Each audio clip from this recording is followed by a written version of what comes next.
ఆ దినమున యెహోవా ఇశ్రాయేలీయులందరి ఎదుట యెహోషువను గొప్ప చేసెను. గనుక వారు మోషేను గౌరవపరిచినట్లు అతని బ్రతుకు దినములు అన్నిటను అతనిని గౌరవపరిచిరి. దేవునికి స్తోత్రము కలుగునుగాక. హల్లెలూయా. గౌరవం అంటే ఏమిటనంటే నాయకుని మాటకు లోబడుట. గౌరవం అనగా ఏమిటనంటే నాయకుని మాటకు విధేయత చూపుట. నీ తండ్రిని గౌరవిస్తున్నావు అనడానికి సూచన ఏమిటనంటే నీ తండ్రి మాట వినుట.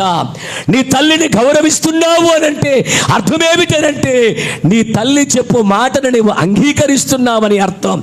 ఒకవేళ నీ తండ్రి మాటను లెక్క చేయకపోతే, నీ తల్లి మాటను లెక్క చేయకపోతే నీవు నీ